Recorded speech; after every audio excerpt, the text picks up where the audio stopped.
Okay students, पिछले video में हमने पढ़ा था स्पीड, वेलोसिटी और उसके बारे में। अब हम नेक्स्ट टॉपिक की तरफ चलते हैं। ये आपका जो है एक्सेलरेशन है। तो एक्सेलरेशन भी वेलोसिटी से रिलेटेड है। एक चीज मैं आपको बताना चाहूंगा कि पूरा चैप्टर आपको उंगलियों पर याद रह सकता है अगर आप इसको थोड़ा सा प्रिपरेशन करके चलते हैं। जैसा कि मैंने बताया, आप अगर हर टॉपिक को कि क्या क्या चैप्टर में टॉपिक है, अगर आप टॉपिक वाइज याद रखते हैं तो वो चीजें लर्न करने में आपके लिए आसानी हो जाती है। तो यहाँ हम देखेंगे एक्सेलरेशन के बारे में। एक्सेलरेशन क्या होता है? तो जैसा आपने पढ़ा, डिस्टेंस पढ़ा, डिस्टेंस से स्पीड रिलेटेड किया था और स्पीड से आपका या वेलोसिटी से एक्सेलरेशन रिलेट करेगा। तो एक्सेलरेशन के बारे में देखते हैं।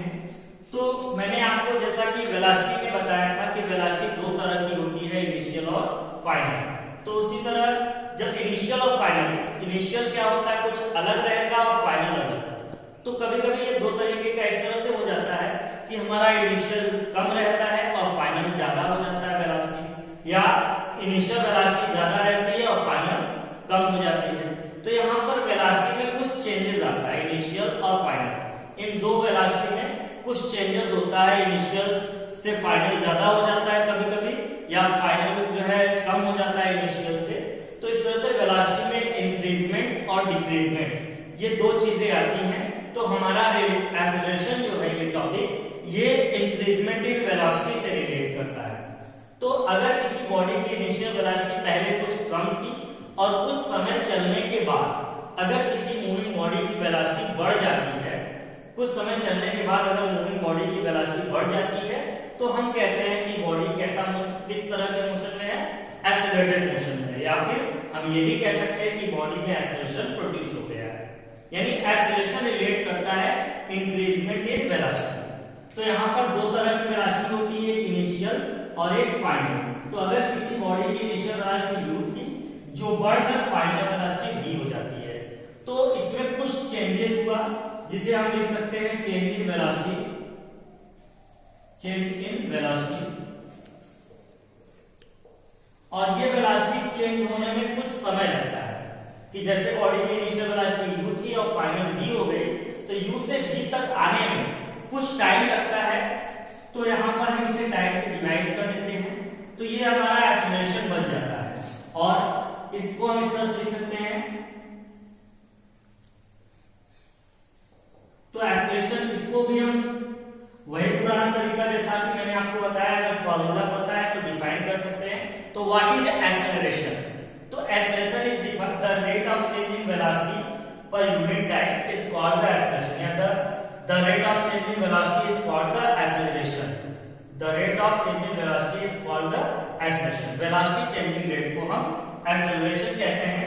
अगर यहाँ पर टाइम 1 यहाँ चेंज इन वेलोसिटी है, तो अगर फाइनल वेलोसिटी v और इनिशियल वेलोसिटी u है, तो चेंज इन वेलोसिटी को दर्शाने के लिए हम इसे v माइनस u लिख सकते हैं। और टाइम है तो टाइम के लिए हम t इस्तेमाल करते हैं। और एक्सेलरेशन को स्मॉल a सिंबल के द्वारा रिप्रेजेंट किया जाता है। a इक्वल टू आपका फार्मूला हो जाता है v minus u upon t। इस तरह से एक्सेलरेशन का आपका ये फार्मूला होता है v minus u upon t।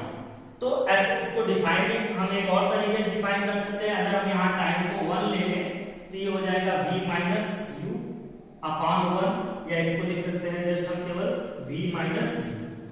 तो v माइनस u क्या है? v minus u final minus initial, यानी ये क्या दर्शाता है?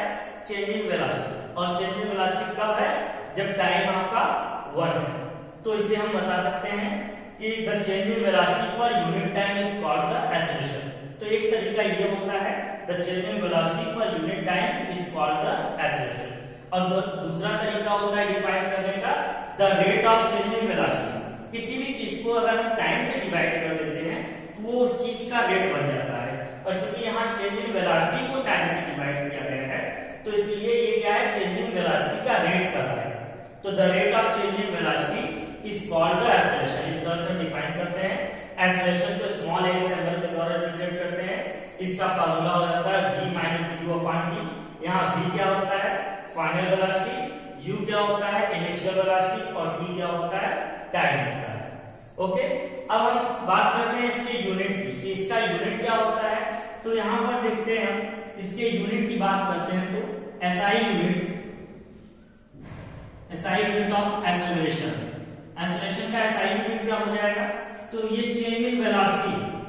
तो वेलोसिटी है, वेलोसिटी के लिए हम क्या यूज करते हैं, मीटर पर सेकंड, और अपॉन टाइम के लिए क्या यूज करते हैं, सेकंड। तो ये हो जाएगा मीटर पर सेकंड स्क्वायर। तो एसआई यूनिट ऑफ एक्सेलरेशन हो जाएगा आपका मीटर पर सेकंड स्क्वायर। ओके, इसे सीजीएस सिस्टम में अगर हम डिस्टेंस को मीटर की जगह पर सेंटीमीटर में यूज करें तो ये हो जाएगा सेंटीमीटर पर सेकंड स्क्वायर। तो सेंटीमीटर पर सेकंड स्क्वायर में यूज करते हैं हम, लेकिन एसआई यूनिट जो है ज्यादातर एसआई यूनिट का ही इस्तेमाल हर जगह पर किया जाता है, इसलिए एसआई यूनिट इसका मीटर पर सेकंड स्क्वायर होता है। तो ये था एक्सेलरेशन। और एक्सेलरेशन भी आपका यहाँ पर देखिए वेलोसिटी की बात हम कर रहे हैं, ना कि स्पीड की। और वेलोसिटी क्या है, वेलोसिटी एक वेक्टर क्वांटिटी होता है, जैसा कि मैंने अपने पिछले वीडियो में बताया था आपको। ओके, तो वेलोसिटी आपका एक वेक्टर क्वांटिटी है और टाइम स्केलर है।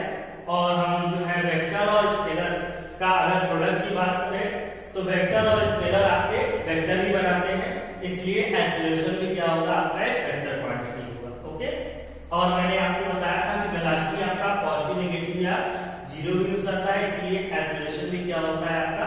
तो एक्सेलरेशन की बात हम करते हैं तो एक्सेलरेशन मैंने दो कंडीशन में चेंज इन वेलोसिटी में बताया, एक जब वो कि वेलोसिटी इंक्रीज हो और दूसरा जब वेलोसिटी डिक्रीज हो।